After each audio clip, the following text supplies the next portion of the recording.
Hello, welcome to Jason the Old Millennial. My name is Jason, speaking here in my basement in the great state of Kansas. In today's video, I am going to finish my ranking my top 10 favorite TV shows. Last time I did my number 10 through 6, so this time I'm going to count down my top 5 through 1, here on Jason the Old Millennial.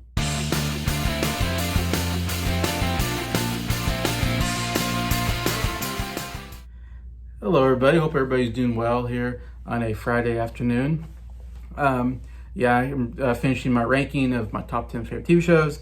If you didn't see my last video, 10 through 6 was Castle, The Andy Griffith Show, Community, Brooklyn Nine-Nine, and Parks and Recreation. So that's 10 through 6. So now I'm going to go 5 through 1. And it's funny, I talked to a lot of people in kind of the movie community, I guess we call it. Everybody, I find there's some people that are like me. I watch both movies and TV shows. I love a good TV show ever since I was a kid. I've loved watching, certain series that I'm going to get to here. And there's some people in the movie community that don't watch TV, they just watch movies because it's hard to balance time between TV and movies. And I kind of get that because it is time consuming trying to get through a whole TV season compared to just a 2.5 hour movie. But yeah, I don't know. I think if you like movies, you should be watching TV as well, because some of the TV that's out today is just as good as the movies as far as quality.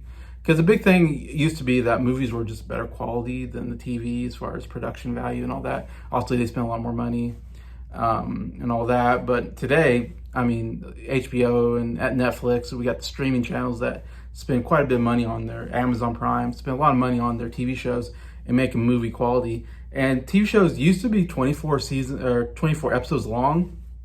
Now you're lucky if you get 10 episodes. So it's changed so much TV. There's some that are only 6 episodes long in a season, which feels like, man, it's not very many episodes to try to do a whole arc, So I kind of like the 10 episodes, to be honest. I'd like to hear anybody out there what you guys think. Do you like it being 10 episodes long, or do you like it back in the day when it was 24 or 22 episodes long? It definitely makes for a longer season and more time consuming, and there's a lot of filler episodes that you feel like not a lot of important stuff's happening. So that's the downside, but the upside is you get more of the show that if you love it. Anyway, so that's just that. I'll get to my number 5 here. Number 5, absolute sci-fi classic that I grew up on, and that's Star Trek: The Next Generation. This kind of second big Star Trek series. Obviously, when I was young, I was watching the reruns of the original Star Trek with Kirk, Captain Kirk, and Spock. And I liked that show. It's it's not bad. There's definitely some hit and misses in there. They only did like 3 seasons back in the late 60s, I believe.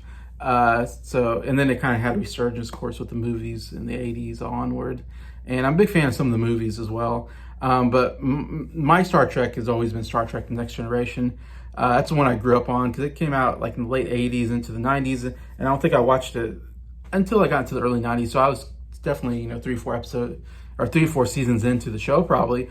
But I remember my whole family, we would sit on whatever night Star Trek would be on, and we'd watch every new episode. So I have a lot of nostalgia for it because I remember being so excited as a kid watching the tonight's the night. That used to be a thing back in the day. Like every night you knew what show was on, and you knew like, Monday night, that's when this show's on, and I'm excited to watch it. And of course, as a wrestling fan, you're always excited for Monday night because you got to watch Monday Night Raw and Nitro. But then, I remember one time Thursday was like comedy night for like NBC. They had like their big comedy sitcoms on Thursday night. So it was exciting. On Thursday nights, I'd watch like 2 straight hours of sitcoms, stuff like that. But I remember Star Trek being on, and man, it was like a family event. The whole family sat and we were awed by it kind of in a way. It was such great writing. It's such a great written show. I think even better than the original. I haven't watched a lot of I've watched some of Voyager. I haven't watched a lot of Deep Space Nine or any other Star Trek show I haven't got into. So I'm mostly just a Star Trek Next Generation guy. And a lot of it's just, Picard is amazing. I think Patrick Stewart's a really good actor, and I love the Picard character. My favorite character has always been Data, and I think that's true for a lot of people. I think Brent Spiner plays it, brilliantly. It's such an interesting character, an android that wants to be human, and it brings up a lot of comedy and a lot of interesting storylines. Also love Worf, the first time we got Klingon, as a kind of one of your good guys, and on a first Klingon ever on a Star Trek Enterprise ship. And he provides a lot of also some interesting comedy, plus whole world building of the Klingons, and that species is very interesting. But they had a lot of interesting characters throughout that show, a lot of great episodes. I always love time travel kind of episodes, or episodes where you get stuck in some kind of time loop and you try to figure out how to get out. There's so many great, very inventive episodes, very creative show. Sci-fi, if you like sci-fi, that was such a great show. Q was such a great character because he had godlike powers, and so you never knew what was going to happen in those episodes.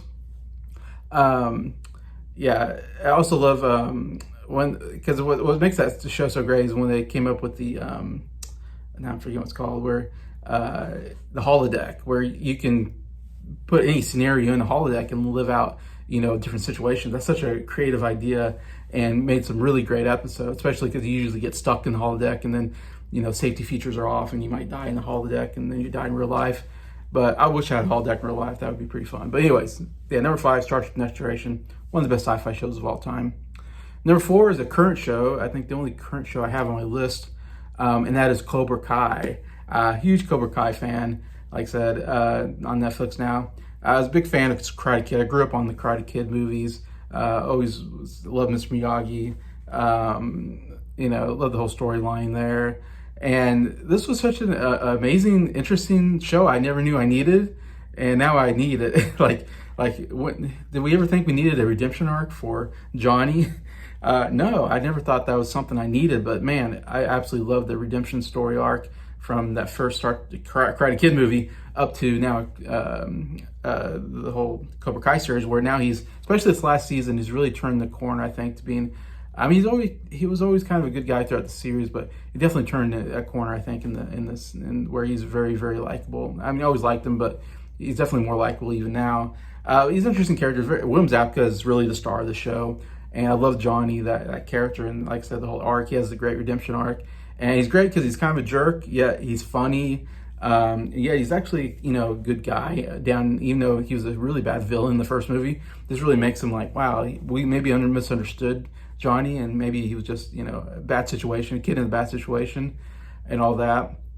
And man, it's a great nostalgia trip. Getting, everybody coming back, it feels like, that's what I love maybe most about the show, is that, obviously you have, William Zabka and Ralph Macchio coming back in their big roles. Unfortunately, Mr. Miyagi, Pat Morita died, so he can't come back. That's the only unfortunate part of it. But even this last season, you had, what's the name, Zero, whatever, from Japan coming over. Such a great character. One of my favorite characters in the whole show.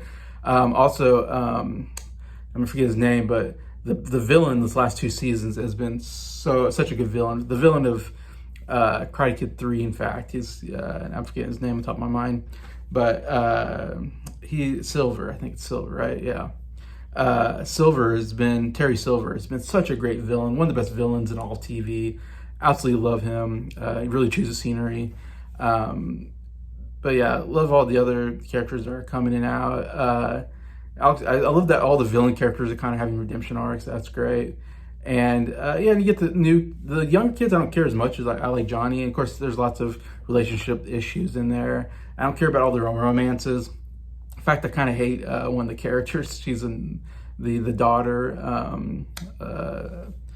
of the main character. In fact, the whole family I don't really care for. I just really care for about Johnny and also Miguel. I like that character a lot and what's going on with him.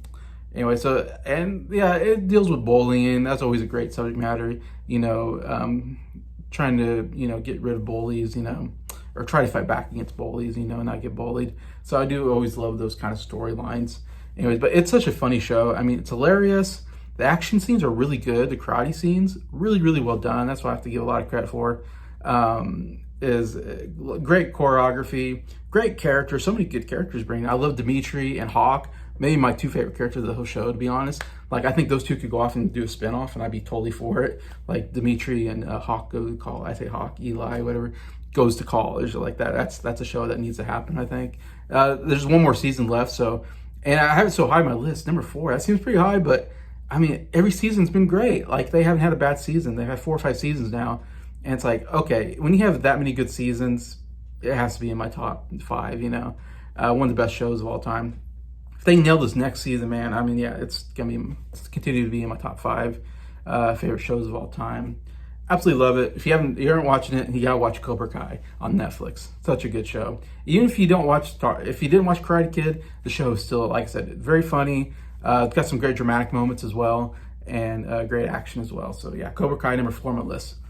Number 3, one of the funniest shows I've ever seen in my life. I had to put it this high, and that is The Office, the American Office. Of course, there's the British Office with Ricky Gervais, who him and Steve Merchant, I believe, created the show. And the British version is actually not bad. They only did like 1 or 2 seasons and then a special, and that was like a Christmas special, I think.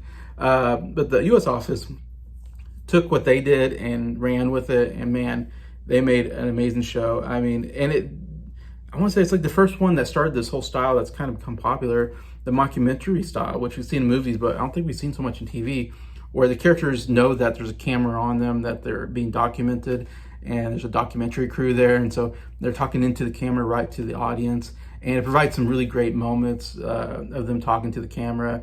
And Jim just gives a look, like something, Schrute does something, and he looks at the camera, and it's so funny. So many great moments that you use because of the documentary style of it. And Michael Scott has some of the great, funny moments of him just doing just talking straight to the camera about the situation and saying something stupid. And Steve Carell, absolutely brilliant. One of the greatest comedic actors we've ever had in TV. I mean, he's a Hall of Famer. And he's such a big actor to get in a TV role. I always thought, man, what a great catch. They got Steve Carell right before he got really big, because he started getting pretty huge as a comedic actor and started starring in movies as well, like 40-Year-Old Virgin and Get Smart and all that. But man, it's such a great character. He's really kind of a jerky character, but he means well, and he's got a lot of issues, and he's got a lot of social problems. He doesn't understand social situations or being appropriate. He's very inappropriate, and somehow it's awkwardly funny. And so those awkward funny moments is what really makes that show. But I mean, it's the perfect, job, quirky character sitcom. I love stuff like that, like Parks and Recreation, Brooklyn Nine-Nine. I put in there 30 Rock. I love these shows where it takes place at a workplace, a job, and you just fill it with these really funny, quirky characters. Some major characters, some only get a little bit of time. Like, I love Creed. Creed makes me laugh maybe harder than anybody. And he maybe has one line in every show, or he has one segment. He's not a main character at all, but he'll just do something just absolutely hilarious, just off the wall, that you're just like, oh my gosh, that's so Creed. But yeah, it's filled with so many great characters. So Jim and Pam, great love story, actually. I actually really love the love story that they did throughout the first 3-4 seasons. And, you see them getting married, have a baby, and there's some of the great episodes. And those two characters are great. Like I said, one of the best couples in TV history. Schrute is off the wall funny, played by Wayne Wilson for sure. You get Ed Helms comes in, and he just nailed it. He kills it when he comes in. Also love Ellie Kemper when she comes in and becomes secretary. She's one of my favorite characters, and just absolute, comedic genius, I think. Yeah, and so many great side characters come in. Anyways, but yeah, it's such a great workplace comedy with so many out there ideas. And just, yeah, like I said, Michael Scott just really makes that show. Unfortunately, the show, it's still really high. It's number 3 on my list.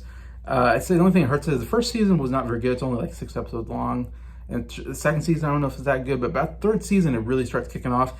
And the only fortunate part is once Steve Carell left the show, the last 2 seasons, it was not very good. The last 2 seasons were pretty disappointing. So I wish they would have ended the show when he left, but, that's the unfortunate part. It went on a little longer than it should have for such a great show. But yeah, Office, absolutely brilliant comedy, brilliant writing, brilliant characters. Had to put it in there. I laughed so hard when I watched the show. The Office, number 3. All right, number 2. This is a big HBO show. One of the biggest budget, one of the shows that you just had to watch every week because there's always something shocking happening, and that is Game of Thrones. I fell in love with the show. Never heard of the book or George R. Martin. Didn't know anything. I remember when this came out, I wasn't even that interested in it because I was like, oh, it's some kind of fantasy. And I like fantasy, but I just didn't know anything about the property, I guess. And I remember coming out and I didn't have HBO, so I couldn't watch it anyway. So it was like maybe 2 seasons in. It was like when they got to the 3rd season, I finally got HBO Go, I think. Like I got the app, whatever. And so you can, once that came out, and you can start watching HBO shows on your phone and stuff, and on Roku. Now I was like, oh, okay. Now I was like, I need to start watching the show because I hear things about it, and man, absolutely loved it. I mean, the first season is not great; it's okay. Second season again. Once you get about third season, man, it is the best show on TV, or was at that time, definitely. And I love the politics of it. Mixed in with some fantasy. In fact, I like the politics part better than the fantasy part, which is, I didn't know I'd be that way. But the fantasy part's fine, but I just love all the world building. It's just amazing, of course, from the book, which I've read. It's somewhere over here on my shelf. I can't point. Okay, it's somewhere on my shelf. I have the first book I read recently. Great book too. And what I love is all the different, regions, all the houses, all the main, characters from different houses, how the, kingship works there. And then you got Targaryen over here wanting to reclaim her crown. I mean, it's such a fascinating story. There's just a million characters, and they're all great. Like, he wrote so many really interesting characters. Like, you got stuff like Brienne is amazing. The Hound is amazing. Bronn. You get all these little side characters that all have from these actors I've never seen before, and they just absolutely kill it. And you're just like, wow, these are amazing characters, and I love all these characters. And even some of the bad characters, somehow they find a redemption story to make me like them, even though they're horrible. I'm like, wow, what good writing! Like how they made some of these characters likable, even though they're horrible human beings, make me root for them. I mean, also has some of the most shocking moments I've ever seen on TV. I mean, there's too many to count. You can call the Red Wedding, obviously, is like the big one. But yeah, there's too many to talk about. But there's so many shocking moments. Most shocking TV I've ever watched in my life. I'm just like, I can't believe I just saw that. And like I said, so many great characters. Jon Snow, Arya. I mean, even Ned Stark in the first season, so great. Jaime Lannister. Terry Lannister is my favorite character of the whole show. One of the best characters ever. Peter Dinklage should have won Best Supporting Actor every single year that show was on, because no one touched him. I think for me, he was so good. It was such a revelation. I knew Peter Dinklage, but I didn't know how good he was until the show, and I was like, wow, this guy's an amazing actor. Peter Dinklage playing Tyrion, and such a great character, such a funny character. And the show just brings fantasy. It brings action sequences. There's some of the best battle sequences than movies, like the Battle of the Bastards in season 6 is better than about any movie you'll ever watch. The battle scene is so good, and there's some individual action scenes. The choreography is just amazing. Like they got the best choreographers, whatever, and it's also they got like the best costumers, the best cinematographers, the best special effects. We got dragons. I mean, we've never seen dragons like this before on a TV show. It's like movie quality good. And the set designs are amazing. Like it's movie quality, just amazing. Everything they do on the show, the score. I mean, it's like makeup. Like I said, I can't think of anything else I can think of. I mean, they did a really good job with it. And that's what makes it such a fun show. Like I said, I love the politics of it, of everybody backstabbing each other, and how they're related. And it's complicated, but once you figure it out, it's so good. And when you finally get revealed stuff, and you're like, oh my gosh, that's the guy from this or that, and and you're starting to piece the pieces together in your brain. It just blows your brain. You're like, oh my god, like I can't believe that happened. Yeah, so many, and also the worst characters ever in TV. I mean, with Joffrey, with Ramsay Snow. I mean, and there's others, but I mean, those are the two most horrible villains I've ever seen in a TV show in my life. I mean, you really, really hated those guys. They did such most horrible things I've ever seen in TV, and you're so delighted when they get killed. Spoilers for some of those characters, but when the villains get killed, you're like cheering at it, like you're like, yes, they finally got him. How many people he killed and tortured and all this stuff, yeah. So it's such good writing that, yeah, it makes you hate characters, it makes you love characters, it makes you sad when certain characters die. I mean, they do such a great job of building up characters, then kill them off, like you do in some of these shows like this, and then it makes you so sad because, oh no, not him, not her, like, oh, I love that guy, I love that character, don't kill that person. And then you're on pins and needles because, like, I got a couple characters they better not kill or I'm just gonna quit the show. You kind of feel that way too about it. So, but every single show was like a must-see TV. It was like, yeah, I had to watch it on the day it came out because I was like, I knew it was gonna blow my mind, and I knew I was gonna be talking about it with my sister and other people. So I was like, I don't remember another TV show quite like that in my life, where I was like, I had to watch every show, and every show was just, so excited, So yeah, absolutely amazing show. It's definitely very violent and lots of nudity, lots of sex, lots of violence. So if you don't like that, it's definitely, I would say, yeah, it's not for everybody. But if you can take some of this stuff, is the best written show, one of the best written shows on TV, best drama, I'd say, best written fantasy drama type show. And it has comedy in there as well. Like I said, action is so amazing. It brings a little bit of everything, romance, all that stuff. So yeah, Game of Thrones. Just gotta watch that show. Number one, my favorite TV show. It's been my number one since I was a kid. Nothing's ever gonna break it, and that is Seinfeld. The funniest show of all time. My favorite sitcom. My favorite show. My favorite sitcom. The only show that I have on DVD, actually. I actually don't own any, but I got all the seasons of Seinfeld on DVD. That's how much I love it. I don't have any other shows right now on DVD or Blu-ray. But what can you say? The great show of the 90s. One of the greatest character of all time, I think, is Kramer, Michael Richards. This physical comedy is just unbelievable. Like, I watched that when I was a kid. Like, again, I was probably 3 or 4 seasons into the show when I started watching it as a kid. But that was another show where I watched every single week. I was like, it's Seinfeld day. I have to watch Seinfeld today. Because if you didn't watch it that day, you missed out. So I watched all the new episodes, probably 4th season on or whatever. And I just absolutely loved it. I just laughed so hard. The 4 main characters so great, Jerry, George, Elaine, Kramer. And it was different because it was a show where the characters were jerks, and they recognized they were jerks, and the show recognized they're jerks, and they would get their comeuppance at the end of the episode. So it was never, anything happy happens.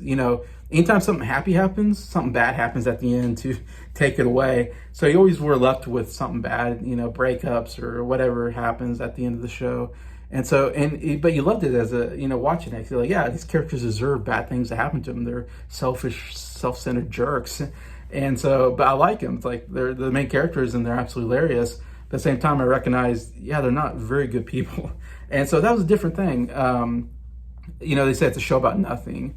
It's kind of the funny thing they say about it. It's also the show where there's no hugging and there's no learning, I think is the other thing they say. And that's what made it so unique. It's like, a lot of other shows had comedy, but also had family elements where, you're teaching your kids a lesson, or, a married couple is, coming together, they're fighting, and then they make up at the end, and they learn more about each other. That didn't happen in Seinfeld. There's no emotional moments really at all during the whole series. And somehow I kind of like that. I don't mind having emotional moments in a show, like The Office even, has some of those. But yeah, it's something that I really appreciate about Seinfeld, that I never had to worry about, something dramatic happening. I can just sit back and just have fun, just laughing, and that's all I needed to do, is just know that there's going to be some funny scenarios, some of the funniest scenarios ever in TV. It's a show, I've seen the show so many times. I know every single episode, like back of my hand. When I watch them, I can quote them as I'm watching them. Absolutely love them. Yeah. It's such a unique show for its time and still holds up for me today. Just great written characters, I think, and a lot of great side characters that come in. Jerry Stiller is George's dad, one of the funniest characters of all time, yelling at his son, and yeah, there's so much I can talk about Seinfeld, but I don't have time right now. But yeah, you have to watch Seinfeld. It is, I think, the funniest show ever made. My favorite TV show of all time, Seinfeld, number 1. So that's my top 10. That's my top 5 right now. And of course, I told you the other 5. But yeah, so please leave a comment. What do you think about these 5 TV shows?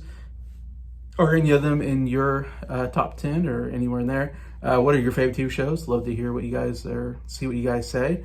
And yeah, I just appreciate you guys watching this video. Appreciate you liking it. And thank you to all the supporters the subscribers for supporting the channel. I appreciate you all and hope you have a good day.